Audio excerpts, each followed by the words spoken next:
Olá, pessoal, tudo bem? Vamos dar início aqui às nossas aulas sobre história da criminologia. E a gente vai começar a conversar um pouco sobre os precursores da criminologia, né? Sobre essa divisão que eu coloquei aí na matéria de vocês, desses precursores, né? Dos pioneiros, digamos assim, quem começou de fato a estudar a criminologia. E eu dividi a matéria entre escola clássica e positivismo criminológico. E aí, nessa videoaula, eu gostaria de conversar um pouquinho sobre a escola clássica, sobre essa primeira escola que está aí no slide para vocês. Então vamos falar um pouquinho sobre a escola clássica, especialmente aí sobre a obra do Marquês de Beccaria, né? Cesare Bonesana, também conhecido como Marquês de Beccaria. O Marquês de Beccaria, ele escreveu um livro muito famoso e muito importante para a história tanto da criminologia como para o direito penal. Esse livro é chamado Dos Delitos e das Penas. É um livro que tem tradução para quem tiver interesse em se aprofundar e em ler a obra, né, original do Beccaria, Dos Delitos e das Penas. E essa, na verdade, é uma obra que é considerada o início do direito penal iluminista. Então, o Marquês de Beccaria, ele tem uma importância muito grande pro direito penal, e eu vou explicar depois o porquê, mas também para a criminologia, inclusive porque é considerada a primeira escola aí criminológica ainda numa etapa pré-científica. Por que era uma etapa pré-científica? Porque aqui a gente está falando de uma etapa, de uma época criminológica em que não havia o uso ali do método empírico, né? A criminologia do Beccaria não estava muito preocupada em descobrir as causas do crime, não estava preocupada em fazer etiologia criminal, portanto, e tampouco estava preocupada em adotar algum tipo de rigor acadêmico ali, científico, no estudo que ele propôs, né? Vamos entender o que foi a escola clássica da criminologia e depois a gente retoma um pouco essa questão dela ser a etapa pré-científica, ainda assim considerada um marco inicial aí. Da criminologia, uma criminologia que ainda não era científica, mas geralmente a escola clássica ela é a primeira escola que consta aí nos livros de história da criminologia. Vamos falar um pouquinho sobre isso? Bom, como eu falei para vocês, o principal autor da escola clássica foi o Marquês de Beccaria, cujo nome era Cesare Bonessana. E o Marquês de Beccaria, pessoal, ele, para explicar a obra dele, para explicar a importância dos delitos e das penas, a gente tem que voltar um pouco no tempo. A gente tem que voltar ali mais ou menos para o final da Idade Média, para entender como que era o direito penal anterior à escola clássica.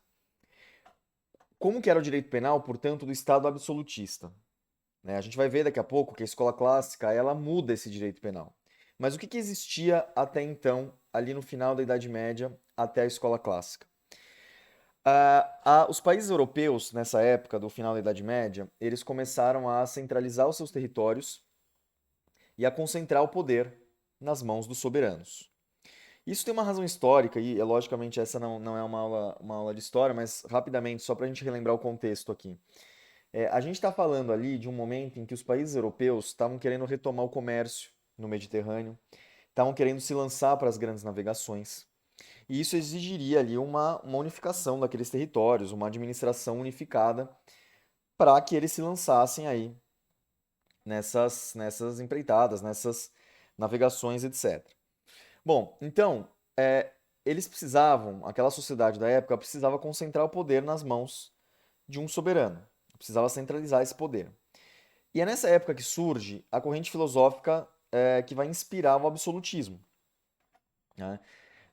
O marco principal dessa corrente filosófica é o livro do Thomas Hobbes, né, o Leviatã. E o que o Hobbes propunha no Leviatã?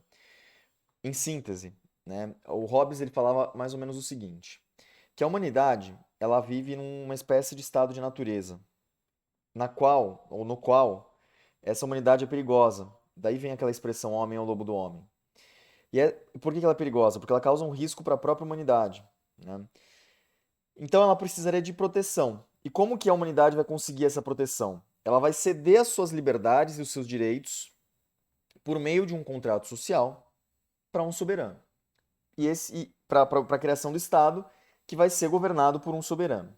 Então, basicamente, o súdito passa os seus direitos para esse soberano e funda assim o Estado civil, o Estado que a gente conhece até hoje em dia.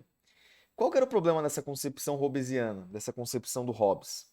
O problema é que nessa passagem do estado de natureza para o estado civil, através do contrato social, os súditos cediam todos os seus direitos para o soberano, inclusive o direito de vida e morte.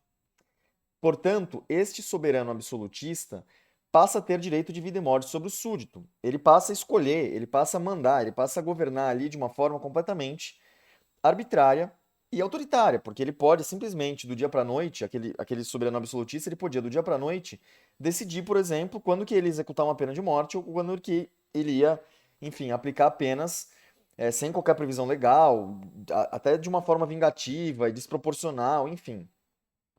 Este era o direito penal do absolutismo. Era um direito penal absolutamente cruel, desproporcional e arbitrário, e que se fundava naquela lógica do, do que inspirava, na verdade, o governo absolutista, né? Que se inspirava na concepção filosófica lá do Hobbes.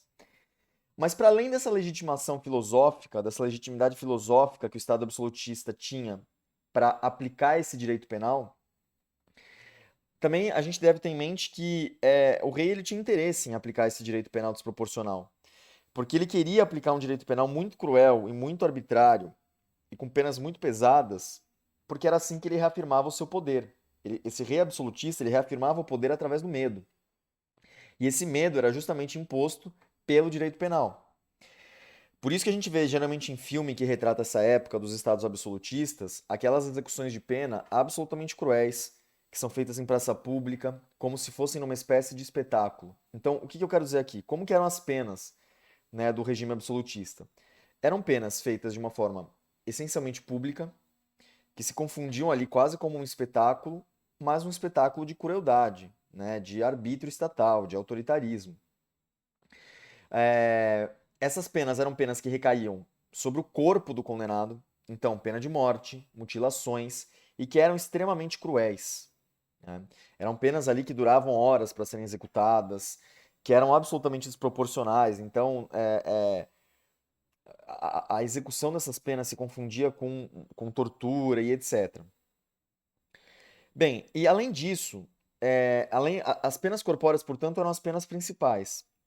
Nessa época também começam a retomar as penas de trabalhos forçados, porque afinal de contas precisavam ali de mão de obra, especialmente por conta das grandes navegações, por conta da retomada do comércio, etc. Então vejam, as penas do absolutismo penal eram penas essencialmente corpóreas ou de morte, né? Retomam os trabalhos forçados, e a pena de prisão até aqui não aparece. A pena de prisão ela era uma pena bem subsidiária, né? Ela era a pena ali, ela era quase uma prisão preventiva na época. Prendiam o sujeito até que ele fosse julgado. Uma vez julgado, ele ia receber uma pena, ou de uma pena corpórea, ou pena de morte, ou de trabalhos forçados. Todas essas penas que recaíam, portanto, no corpo do condenado. Né? A pena de prisão ela era mais subsidiária, ela não era a primeira opção. O problema é que naquela época não tinha muito critério para prender. Então prendiam todo mundo junto e sem um prazo determinado. Não existia habeas corpus por excesso de prazo naquela época. Então a pessoa podia ficar presa preventivamente pro resto da vida, né? Enfim, esse contexto que eu estou explicando até agora para vocês, que aí depois vocês podem dar uma retomada ali no material escrito, era o contexto com o qual o Beccaria se deparou quando ele começa a escrever o Dos Delitos das Penas. Então o Beccaria olhava para o direito penal e via um direito penal essencialmente corpóreo, arbitrário e fundado ali numa lógica de absolutismo, numa lógica em que o rei, o soberano absolutista, ele podia tudo. Inclusive, ele tinha o direito de vida e morte sobre o súdito e o direito ao confisco da propriedade desses súditos. O que era bem complicado para aqueles comerciantes que estavam querendo retomar o comércio ali no final da Idade Média. Imagina, você está querendo exercer suas atividades, de repente o rei vem e confisca as propriedades, etc. Então, era um contexto bem difícil, esse contexto do absolutismo penal, né? E o Beccaria vai olhar para isso e vai começar a perceber que esse contexto ele passa a mudar a partir de uma nova concepção filosófica da época. Porque a primeira concepção filosófica, que era o absolutismo, fundado nas ideias do Hobbes, passa a se confrontar com a concepção do iluminismo. E aqui eu vou usar como exemplo um autor que se opunha a Hobbes, que era John Locke. Locke escreve várias obras, né? Uma delas bem famosa, que é o Segundo Tratado sobre o Governo Civil, e ele vai criticar justamente a ideia do Hobbes. E o que ele fala? Ele fala que, ok, de fato, no estado de natureza, a humanidade ali precisa de proteção. Então ele concorda que a humanidade tem que firmar o contrato social e transferir alguns direitos para o Estado, fundando assim o Estado Civil. Até aí, ok, é muito parecido com a ideia original, lá do Hobbes. Mas para Locke, assim como para todos os outros iluministas, havia uma diferença essencial. Quando o súdito passa os seus direitos para o soberano, ainda assim ele conserva os direitos mais importantes, como, por exemplo, o direito à vida e o direito à propriedade. Esses direitos o soberano precisa respeitar. O soberano não pode se voltar contra o súdito desconsiderando esses direitos importantes, esses direitos fundamentais, direito à vida, direito à liberdade, direito à propriedade. Notem, a concepção iluminista é uma concepção que vai começar a limitar o Estado. E aqui sim a gente vai chegar na escola clássica. Porque a maior forma de expressão de poder de um Estado é o direito penal. Ou é o direito penal, que vai atingir a vida dos súditos, a liberdade dos súditos, ou é o direito tributário, que vai atingir a propriedade dos súditos. Né? E é óbvio que alguém tinha que incorporar esse ideário iluminista no âmbito do direito penal. Ora, se o direito penal é a forma como o Estado exprime esse poder, expressa esse poder, e que à época era um poder absolutamente desarrazoado, desproporcional e cruel, era uma política criminal de sangue, né? Quem vai justamente incorporar o ideário iluminista para começar a mudar essas coisas foi o Marquês de Beccaria, na obra dos Delitos e das Penas. Então, assim, em resumo, uma síntese aí dos Delitos e das Penas seria o seguinte: o Beccaria ele incorporou o iluminismo no âmbito do direito penal. Era essa a primeira missão dele. E aí tem alguns trechos aqui que eu separei da obra do Beccaria que eu acho que são bem exemplificativos do que eu estou falando. Ele fala o seguinte: espetáculos muito bárbaros só podem ser resultados dos furores passageiros de um tirano, e não ser sustentados por um sistema constante de leis. Quem poderia ter concedido a homens o direito de degolar os seus iguais? Tal direito não tem por certo a mesma origem que as leis que protegem. Dos Delitos e das Penas, de 1764, escrito pelo Marquês de Beccaria. Bom, o que o Beccaria está querendo dizer com essa frase? E aqui a gente já começa a explorar um pouco o que ele vai falar no dos Delitos e das Penas.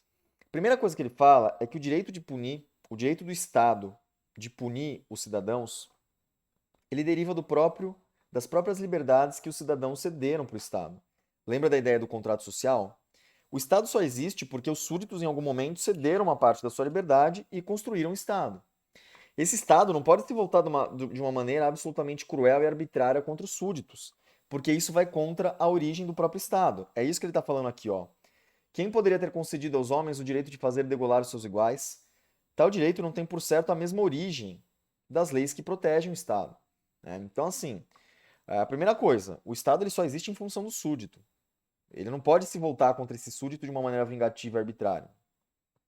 E aí, o que o Beccaria vai falar? E aí começa a construção criminológica e penal dele. Porque aqui não existia uma diferença, não existia uma separação entre o direito penal e a criminologia, como o List vai fazer lá na frente, como vocês viram no começo do curso. Aqui está tudo meio misturado ainda. O que ele vai falar é o seguinte, que o sujeito, quando vai cometer um crime, ele comete o crime a partir de uma análise racional. Então, o homem, pro Beccaria, tinha livre-arbítrio. Ele, é lógico, como todos os iluministas, ele se preocupava muito com essa questão da racionalidade humana. O homem era um ser racional, que sabia o que estava fazendo. Se ele sabe o que faz, se ele entende o que faz, se ele tem livre-arbítrio, se ele tem escolha, e lembrem disso, porque o livre-arbítrio, a possibilidade de escolha, é algo muito importante para a escola clássica e que Lombroso mais para frente vai refutar. E eu vou explicar isso para vocês no próximo vídeo. Mas por aqui, para o Beccaria, o homem tinha livre-arbítrio, ele sabia o que fazia, né? Inclusive quando cometia crime. A partir disso, o que o Beccaria vai falar é o seguinte. Aqui ó, só um parênteses. A reunião de todas as pequenas parcelas de liberdade constitui o fundamento do direito de punir. É aquilo que eu falei para vocês agora há pouco, de que o Estado só existe porque o súdito cedeu os seus direitos. E é isso que constitui a base ali do direito de punir. O que o Beccaria falava era o seguinte, ó, vamos nessa frase e aí eu retomo a explicação. Entre as razões que guiam os homens em todas as suas atitudes, o Supremo Legislador pôs como os mais poderosos as recompensas e os castigos. Se dois crimes que afetam desigualmente a sociedade recebem idêntico castigo, o homem inclinado ao crime não vai ter medo, não vai recear um crime mais hediondo. Ele vai escolher o crime que lhe traga mais vantagens. Deixa eu explicar isso com calma para vocês. O que o Beccaria está querendo dizer aqui? O ser humano é um ser racional, não é? Se ele é um ser racional, toda vez que ele tivesse que escolher, né, o sujeito resolveu cometer um crime. Se ele achar que a pena dos dois crimes vai ser sempre a mesma, se você tem um crime mais grave com uma pena alta e um crime mais leve com uma pena também alta, o sujeito vai escolher o crime provavelmente mais grave, porque muito provavelmente é aquele que vai lhe trazer mais vantagens. Então, para o Beccaria não adiantava nivelar as penas todas para cima, né? Nivelar as penas como se todos os crimes tivessem que receber as mesmas penas e penas absolutamente graves. O que ele vai começar a propor aqui é uma noção de proporcionalidade da pena. A pena ela tem que ser na medida da gravidade do crime, porque se o sujeito sabe o que fez, se ele sempre receber uma pena grave para tudo, ele sempre vai cometer o crime mais grave. Tem que existir uma dosagem, tem que existir algum tipo de proporção entre a gravidade do crime e a pena que esse sujeito vai receber. Portanto, o Beccaria começa a desenvolver uma série de direitos, de princípios, de garantias, de limitação do poder do Estado, para conseguir justamente nivelar as penas, né? Então, é a partir dessa ideia de um sujeito racional, que entende o que faz, de uma noção de proporcionalidade de penas, que Beccaria vai escrever o dos Direitos das Penas, preocupado ali em conter o direito penal que existia até a época, conter aquele direito penal absolutista e fundar um direito penal iluminista, né? E, gente, as garantias que ele escreveu no Dos Direitos das Penas são as garantias que a gente usa até hoje e que vão estar presentes na Constituição, nos tratados de direitos humanos, até mesmo no Código Penal, enfim. São os direitos e garantias que nós usamos até hoje e que são baseados ali, que partem dos direitos fundamentais, né? Direito à vida, direito à liberdade, direito à propriedade, porque afinal de contas uma das preocupações deles também era vedar o confisco. Lembrem do que eu falei, que na época do absolutismo, na época anterior, o rei podia inclusive confiscar as propriedades. Aqui eles vão começar a falar que não.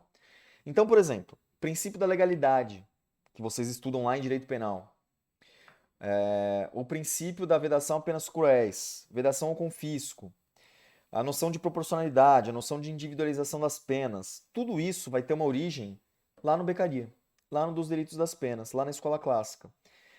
Por isso que o Beccaria, ele é considerado ali o início tanto da criminologia, mas também de um direito penal iluminista, que é o direito penal que a gente usa até hoje. Ele tem uma importância nos dois âmbitos, né? Criminologicamente, porque ele vai ah, analisar como o Estado vai punir as pessoas, analisar ali, tentar traçar uma teoria, né? Para o Beccaria, por exemplo, o sujeito que cometia crime violava o contrato social. O crime para ele era isso, representava uma violação do contrato social. Mas notem que aqui ainda é uma etapa pré-científica da criminologia. Se confunde ali quase com filosofia do direito, enfim, o Beccaria ele estava desenvolvendo uma teoria abstrata, né? Ele não estava propriamente adotando um método empírico. Portanto, a gente diz que a escola clássica ela é uma etapa pré-científica da criminologia, tá bom? Bom, com o tempo, as ideias do iluminismo penal, as ideias da escola clássica e as ideias, portanto, do Beccaria foram sendo incorporadas nos direitos penais dos estados ali, essencialmente os estados europeus e depois no resto do mundo. Pelo menos nos ordenamentos que seguem ali o direito romano, na América Latina, etc. E com isso, as penas, que eram penas essencialmente corpóreas, passam a ser substituídas pelas penas de prisão. É aí que a prisão ganha o protagonismo. Até então, as penas principais eram penas corpóreas. Pós-Beccaria, pós-escola clássica, a pena de prisão ganha o protagonismo e é a pena principal dos ordenamentos que decorrem aí dessa matriz europeia até hoje, né? É lógico que isso não foi do dia para a noite, demorou muito, né? Então, por exemplo, houve ali uma fase de transição. A guilhotina, por exemplo, é um bom exemplo dessa fase de transição, né? Você tinha ali penas absolutamente corpóreas, que demoravam horas para serem executadas. Aí, quando começa a chegar o iluminismo, algumas pessoas pensam, então tá bom. Então, já que não dá para executar a pena daquele jeito cruel, que demorava horas, vamos executar a pena de uma forma rápida. E aí inventam a guilhotina. Mas é óbvio que a ideia da guilhotina a ideia do Beccaria não era essa, né? A ideia do Beccaria era justamente que não era possível degolar as pessoas, e não que deveriam ser criados meios mais eficazes para isso. Enfim, aí passa essa fase de transição e surge então a pena de prisão como a pena principal dos ordenamentos jurídicos penais. Eu acho que sobre a escola clássica, pessoal, era isso, né? Então nós vimos os antecedentes da escola clássica, o que veio antes, que era o direito penal absolutista, como que o Beccaria vai incorporar o ideário do iluminismo penal no âmbito da sua obra, especialmente dos delitos das penas, e quais eram as suas principais ideias. Então, o ser humano como alguém racional, o crime como representando ali uma violação ao contrato social e uma proposta política criminal, político-criminal de proporcionalidade do sistema, né, de penas que não sejam cruéis, vedação ao confisco, princípio da legalidade, dentre tantas outras garantias que nós usamos até hoje. Tá bom? Espero que vocês tenham gostado dessa aula. Nos vemos na próxima aula, então, sobre o positivismo criminológico. Valeu, pessoal. Até mais.